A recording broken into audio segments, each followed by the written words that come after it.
Většině chovatelů skotu se neustále opakuje stejná rada. Když chcete uživit stádo, musíte kupovat víc krmiva, navážet víc sena a každý další rok utratit ještě víc peněz než ten předchozí. Jenže pro mnoho farmářů, obzvlášť pro ty, kteří spravují půdu sami nebo s malou pomocí rodiny, tenhle způsob myšlení vede hlavně k rostoucím nákladům a neustálému tlaku. Skutečná změna často nepřichází z větších nákupů, ale z toho, že člověk začne budovat jednoduché a udržitelné pastviny, které krmí skot za něj i v období sucha a v náročných sezónách. Když se zvolí správná tráva na správné místo, dokáže pracovat celé roky, někdy i desetiletí. A právě v tom je rozdíl mezi pastvinou, která jen existuje, a pastvinou, která skutečně nese farmu na zádech. Krmení skotu nemusí znamenat nekonečné cesty pro další pytle krmiva nebo pocit, že se každý měsíc z účtu ztrácí víc, než kolik stádo vrací zpátky. Zkušení farmáři po celých Spojených státech to vědí už po generace. Dobře založený porost se vám nevrací jen v trávě, ale v klidu, v jistotě a v menší závislosti na všem, co je drahé, proměnlivé a mimo vaši kontrolu. Nepotřebujete k tomu obrovský provoz, perfektní techniku ani zemědělský titul. Potřebujete vědět, které druhy trav jsou ověřené, které zvládají skutečné americké počasí a které z nich skot opravdu využije. Tyto 4 trávy si získaly důvěru chovatelů od pobřeží Mexického zálivu až po středozápad. Nejsou experimentální, nejsou složité na založení a jakmile dobře zakoření, dělají hlavní práci sami. Ať už spravujete malou rodinnou farmu, pozemek na důchod nebo plnohodnotný provoz se skotem, tyto možnosti mohou opravdu proměnit způsob, jakým stádo krmíte, i to, kolik vašich těžce vydělaných peněz vám zůstane. První tráva je Tifton 85, odrůda bermudské trávy. A tahle tráva řeší tichý problém, se kterým se každý rok potýká obrovské množství chovatelů skotu na americkém jihu a jihovýchodě. V největších letních vedrech sledují, jak kvalitní pastvina řídne, vysychá a ztrácí sílu právě ve chvíli, kdyby měla být nejspolehlivější. Tifton 85 vznikl cíleně v rámci výzkumu u SDA v Tiftonu v Georgii s jasným cílem nabídnout vysoký výnos a vysokou stravitelnost pro masný i mléčný skot. Nepotřebuje ideální srážky ani dokonalou půdu. Produkuje silně i během teplých, suších období a právě proto na něj farmáři v Georgii, na Floridě, v Texasu i v Karolínách spoléhají už desítky let. Výzkumy opakovaně ukazují, že skot pasený na Tiftonu 85 dosahuje vyšších denních přírůstků než na běžné bermudské trávě, což z něj dělá jednu z nejvýnosnějších investic do píce, jaké dnes může americký farmář udělat. Začít s ním není složité. Potřebujete jen sazenice nebo oddělky Tiftonu 85, které bývají dostupné přes místní zemědělskou poradenskou službu, farmářské družstvo nebo zemědělský obchod. Pokud už máte připravené pole s dobrou drenáží a dostatečně teplou půdu, obvykle od konce dubna do června jste v podstatě připraveni. Děláte jen to, že sázíte oddělky asi po 45 až 60 cm. Pevně je zatlačíte do vlhké půdy a první 3 týdny udržujete pravidelnou zálivku, aby se dobře ujaly. Žádné složité zařízení, žádný komplikovaný kalendář. Z dlouhodobého hlediska pak stačí hlídat jedinou věc.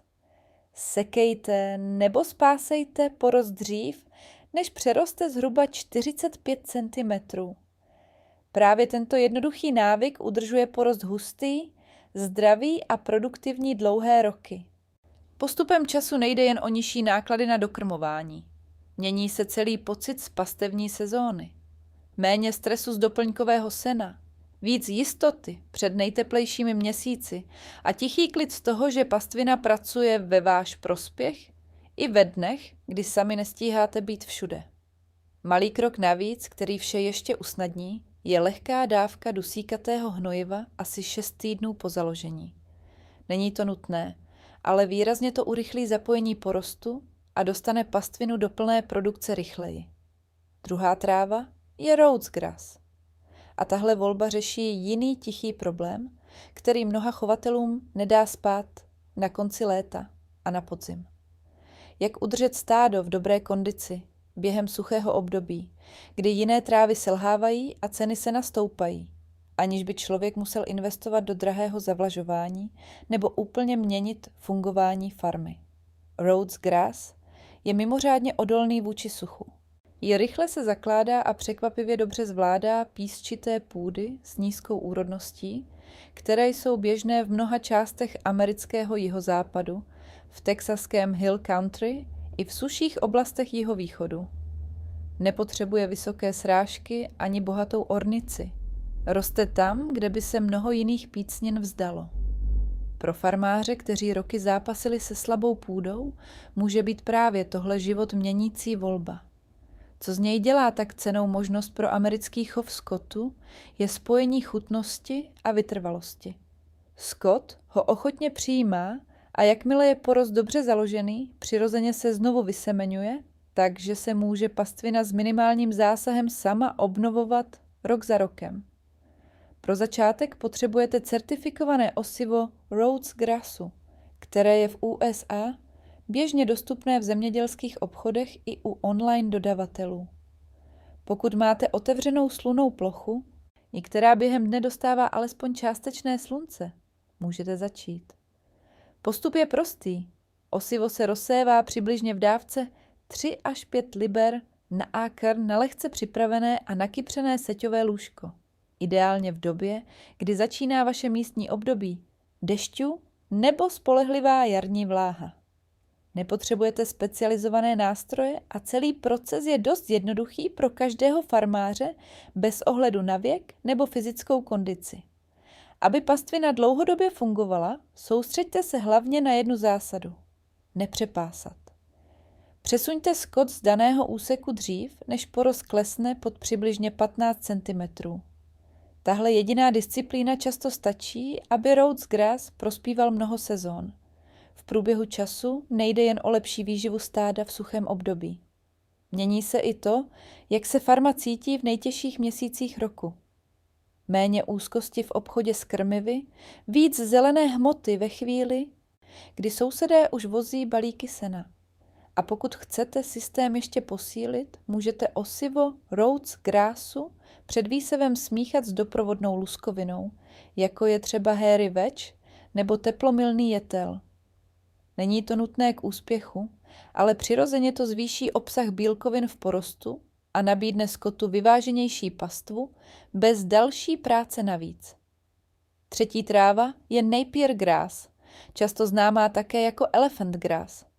A tahle tráva řeší problém nedostatku objemného, energeticky bohatého krmiva v období vrcholného sucha, kdy běžné pastevní trávy zpomalují. A dělá to bez potřeby další půdy, bez velkých kapitálových investic a bez dramaticky vyšší pracovní zátěže. Napier patří mezi pícniny s vůbec nejvyšší produkcí biomasy, které lze pěstovat v teplých oblastech Spojených států, zejména na hlubokém jihu, na Havaji a v částech jihozápadu i jižní Kalifornie.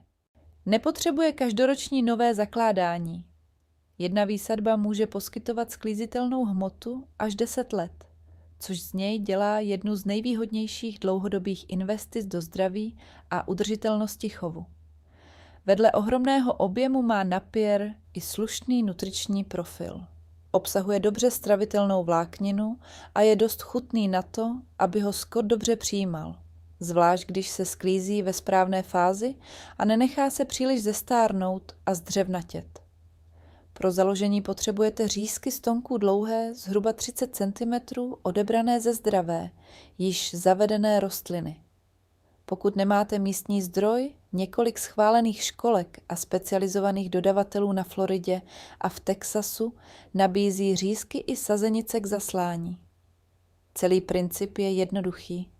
Řízky se vysazují mírně šikmo do řádků vzdálených asi 90 cm, přičemž spodní uzliny jsou částečně zahrnuté do vlhké, teplé půdy. V prvních 2 týdnech je důležitá pravidelná vlhkost, aby se rozběhl kořenový systém. Nepotřebujete zvláštní dovednost, jen pečlivé rozestupy a základní zálivku. Pro udržení maximální produktivity pomáhá držet se jediné zásady.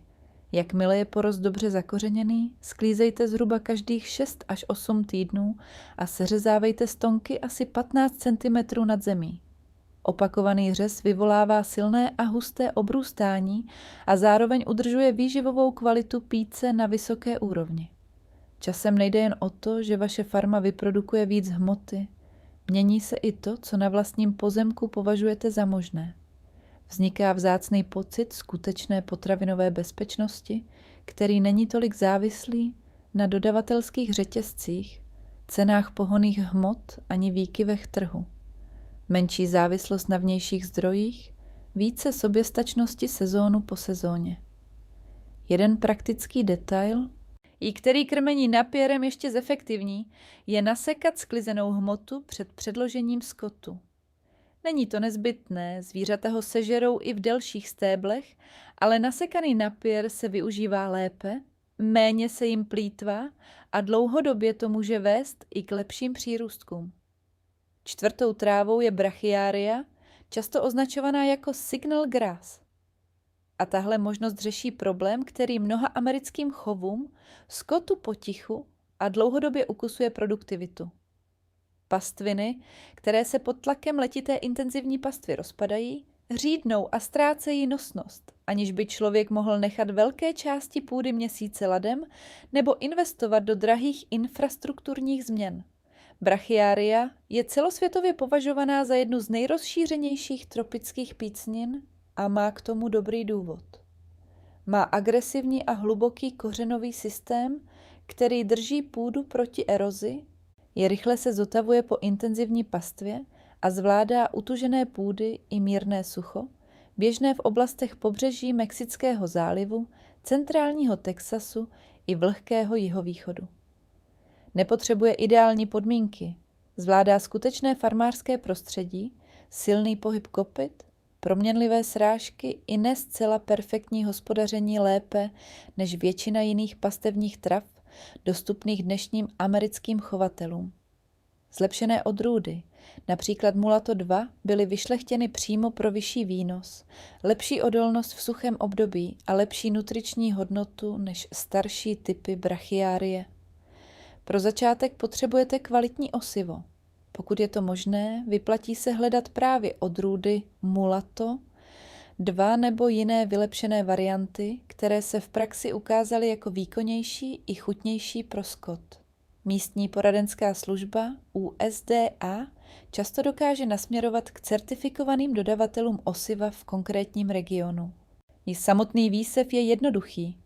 Přibližně 4 až 6 liber na ákr do lehce zpracovaného, odpleveleného seťového lůžka, ideálně na začátku spolehlivých jarních dešťů, obvykle mezi dubnem a začátkem června v jižních státech.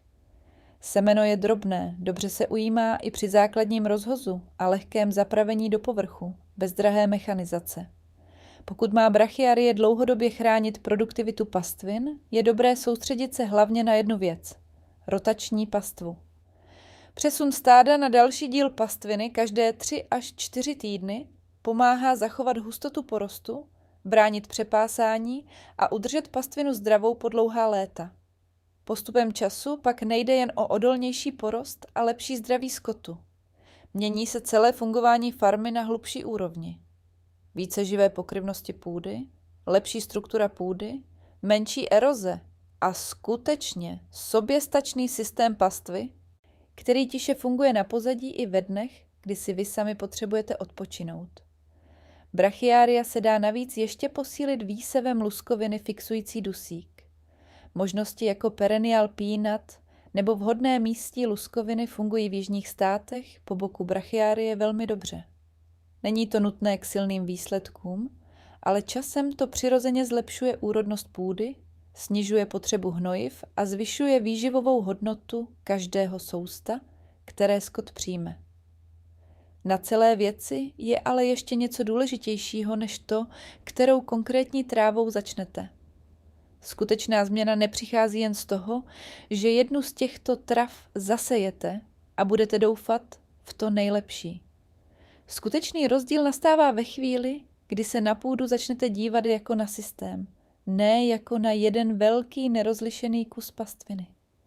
Místo toho, abyste všechny 4 druhy viseli bez rozmyslu na jedno pole, i vyplatí se rozdělit dostupnou plochu na samostatné díly a každé trávě přidělit zónu, kde jí budou opravdu vyhovovat půda, odvodnění i sezónní způsob využití. Suché a písčité části jsou ideální pro Rhodes grass. Níže položené úseky držící vlhkost se výborně hodí pro napier. Místa s nejsilnějším tlakem pastvy jsou přesně tam, kde brachiárie ukazuje svou reputaci odolné trávy. A nejteplejší a nejproduktivnější otevřené plochy jsou zóna, kde Tifton 85 podá svůj nejlepší výkon. Jediné dobré rozhodnutí udělané před výsevem tak může proměnit obyčejnou pastvinu v celoroční, vyvážený a skutečně soběstačný systém krmení. Pak už nejde o neustálé dohánění sezón. Nejde o slabá místa v kalendáři výživy stáda. Jde o farmu, která začíná pracovat chytřeji pro vás, pro vaše zvířata i pro dlouhodobou hodnotu rodinné půdy.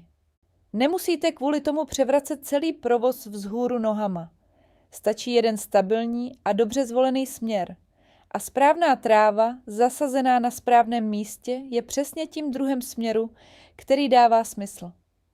Vyberte si jednu z těchto 4 možností, začněte klidně jen na menším pozemku už v nadcházející sezóně a nečekejte, až budou podmínky dokonale ideální. Tak skutečně začíná produktivní, soběstačný a dlouhodobě udržitelný chov skotu. Ne dramatickou revolucí, ale jedním dobrým rozhodnutím udělaným v jeden dobrý den. A právě tak se postupně buduje provoz, který slouží rodině po generace. Bez zbytečného chaosu, bez vyhoření a bez pocitu, že musíte zvládnout všechno najednou.